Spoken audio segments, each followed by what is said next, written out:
सभी को जय मसीह की गुड मॉर्निंग। सुबह के समय आप सभी का हम स्वागत करते हैं। एक बार फिर से आज के क्लास में हम आगे बढ़ेंगे और पढ़ते हुए निर्गमन की किताब और उसका 19वां अध्याय उसके वचन में से आगे हम पढ़ना चालू करेंगे, आरंभ करेंगे 16 पद से आगे,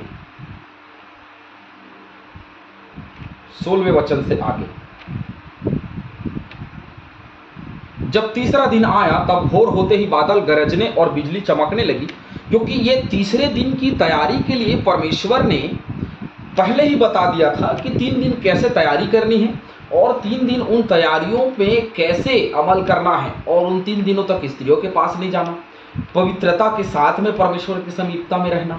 ये हर एक बातों के विषय में परमेश्वर ने पहले से इजरायली प्रजा को मूसा के द्वारा बता दिया था। अब ये सारी चीजें हो गई तो तीसरे दिन जब भोर हुआ तो बादल गरजने और बिजली चमकने लगी और पर्वत पर काली घटा छा गई। फिर नरसिंगे का बड़ा भारी शब्द हुआ और छावनी में जितने लोग थे सब कांप उठे, क्योंकि परमेश्वर की उपस्थिति या परमेश्वर जहां पे उपस्थित होता है, जब उसकी गर्जन होती है, जब उसके नरसिंगे का फूंकना होता है तो लोग कांप उठते हैं, क्योंकि वो परमेश्वर की सामर्थ्य है। चैनल को लाइक करें, सब्सक्राइब करें, शेयर करें, ताकि बहुत सारे लोगों तक ये चैनल जो है वो पहुंच सके। यशायाह की किताब और यशायाह और उसका 29वां अध्याय निकाल लेंगे मेरे साथ। यशायाह का 29वां अध्याय।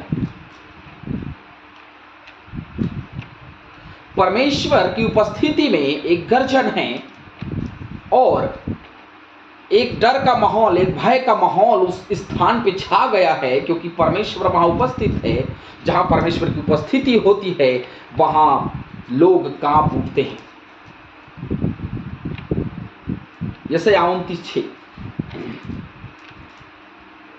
और सेनाओं का यहोवा अचानक बादल गरजाता, भूमि को कांपाता और महाध्वनि करता, बवंडर और आंधी चलाता और नाश करने वाली अग्नि भड़काता हुआ उसके पास आएगा। हालेलुया। जब भी परमेश्वर अपने लोगों के पास आता है, जैसे मूसा को जलती झाड़ी में दर्शन दिया एक आग के रूप में, मूसा जब परमेश्वर की आवाज को मूसा ने सुना तो वो कांप उठा, वो भयभीत हो गए। जब भी कोई परमेश्वर आवाज करता है लोग कांप उठते हैं। स्वर्गदूत जब माता मरियम के पास में आया तो माता मरियम कांप उठी। जब यूसुफ के पास स्वप्न में दर्शन दिया तो यूसुफ हिल गया। जब मरियम मगदलिनी को जी उठने का सुसमाचार मिला तो वो कांप उठे। क्यों? क्योंकि परमेश्वर की उपस्थिति, परमेश्वर के दूत की उपस्थिति अपने आप में एक सामर्थ है और उस स्थान पे परमेश्वर उतरने वाला है। बादल गरजने लगा, बिजली चमकने लगी, पर्वत पर काली घटा छा गई। जैसे यीशु मसीह की मृत्यु हुई, जैसे यीशु मसीह की मृत्यु हुई उन दिनों में हमने देखा कि ये सारी चीजें, ये हर एक घटनाएं घटने लगी। भजन संहिता 99 का 1 निकाल लीजिए मेरे साथ में।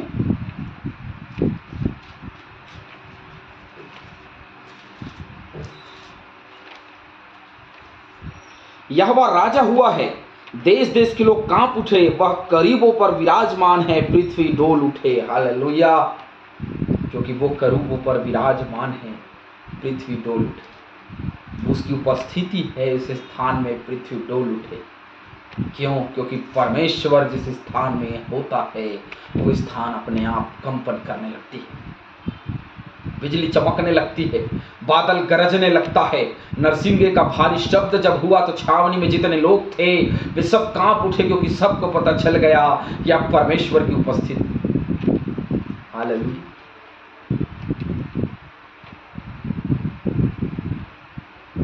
इब्रानियों 12:21 निकालिए।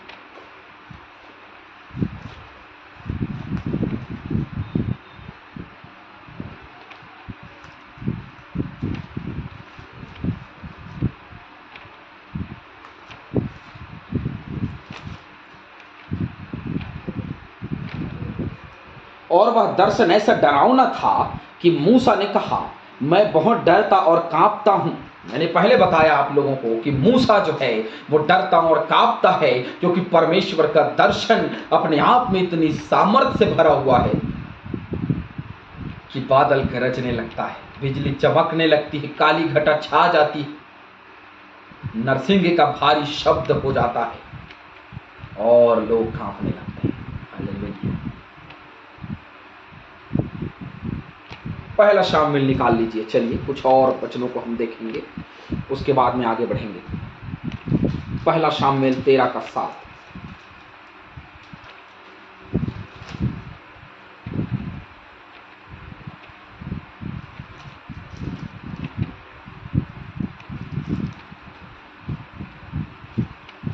और कितने इब्री यरदन पार होकर गाद और गिलाद के देशों में चले गए, परंतु शाऊल गिलगाद ही में रहा और सब लोग थरथराते हुए उसके पीछे हो लिए, क्योंकि जहां परमेश्वर की उपस्थिति हो, जिसके जीवन में परमेश्वर हो, उसे लोग भय खाने लगते हैं। अब्राहम के दिनों में अब्राहम से लोग भय खाते थे, क्योंकि वो परमेश्वर का जन था।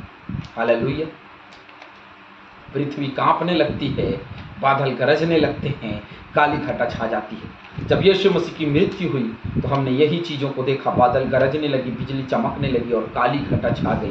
रात जैसा नज़ारा उस समय हो गया और मंदिर का पर्दा 2 भागों में फट गया। वहाँ जो लोग थे वो कांपने लगे, वहाँ जो सैनिक थे वो कांपने लगे, उस नगर के लोग कांपने लगे। क्यों? क्योंकि परमेश्वर की भारी उपस्थिति उस स्थान में। हालेलुया। 17 पर, तब मूसा लोगों को परमेश्वर से भेंट करने के लिए छावनी से निकाल ले गया। तब मूसा ने लोगों को क्या किया कि परमेश्वर से भेंट करने के लिए चलो भाई मिलते हैं। पर्वत के नीचे खड़े हुए और वे सब पर्वत के नीचे खड़े हुए, पर्वत के ऊपर कोई चढ़ नहीं सकता, और सब पर्वत के नीचे खड़े हुए, क्योंकि परमेश्वर से मिलने मुलाकात करने के लिए जाने का था। और यहोवा जो आग में होकर सीने पर्वत पर उतरा था, किस में होकर के? आग में होकर के सीने पर्वत में उतरा था। इस कारण समस्त पर्वत धुएं से भर गया, उसका धुआं भट्ठे का सा उठ रहा था और समस्त पर्वत बहुत कांप रहा था। मैंने कहा जिस स्थान में परमेश्वर देखिए उतर रहा है, जिस पर्वत पे, वो पर्वत कांपने लगेगी, वो भूमि हिलने लगेगी। परमेश्वर का सामर्थ्य कितना बड़ा है कि वो उसको रोक नहीं सकता।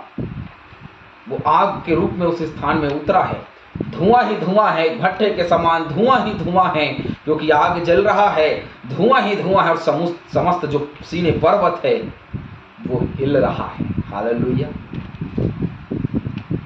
जब मेरे और आपके जीवन में परमेश्वर उतरता है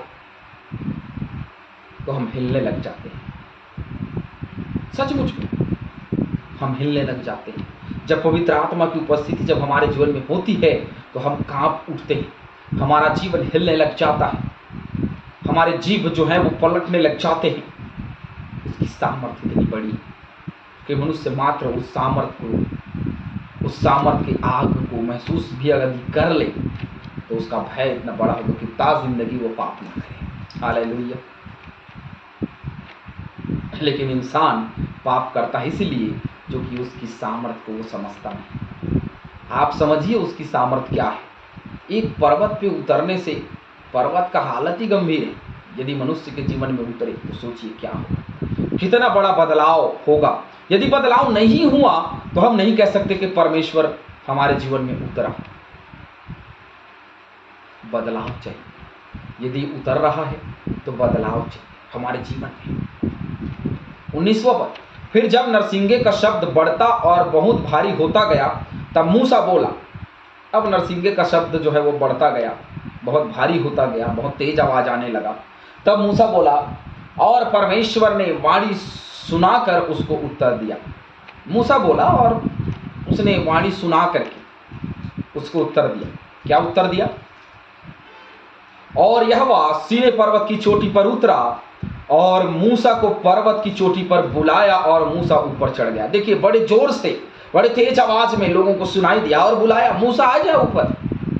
और मूसा ऊपर चढ़ गया। कहाँ? सीने पर्वत। तब यहोवा ने मूसा से कहा, नीचे उतर के लोगों को चेतावनी दे, कहीं ऐसा ना हो कि वे बाड़ा तोड़ तोड़ के यहोवा के पास देखने को घुसें और उनमें से बहुत ने नष्ट हो जाएं। कहीं ऐसा ना हो, जा चेता दे उनको कि कोई ऊपर ना चढ़े, कोई ऊपर ना आए किसी हालत में ही, क्योंकि अगर ऊपर आएंगे तो वे नष्ट हो जाएंगे, तो बहुत लोग नष्ट ना हो जाएं, इसीलिए उनको नीचे रहने दें। इतनी बड़ी सामर्थ उस स्थान पे उतरी है कि कोई यदि ऊपर चढ़े मूसा के अलावा तो मर जाएगा, नष्ट हो जाएगा। और याजक जो यहोवा के समीप आया करते हैं वे भी अपने को पवित्र करें, कहीं ऐसा ना हो कि यहोवा उन पर टूट पड़े। देखिए, जो याजक यहोवा के समीप आया करते हैं उनके लिए भी चेतावनी थी कि वो अपने आप को पवित्र करें और कोई ऊपर ना आए, कहीं ऐसा ना हो कि ऊपर आए और यहोवा का दंड पाएं, परमेश्वर यहोवा उन पर टूट पड़े। मूसा ने यहोवा से कहा, वे लोग सीनै पर्वत पर नहीं चढ़ सकते, तूने तो आप हमको यह कहकर चिताया कि पर्वत के चारों ओर बाड़ा बांधकर उसे पवित्र रखो। यहोवा ने उससे कहा, उतर तो जा और हारून समेत तू ऊपर आ।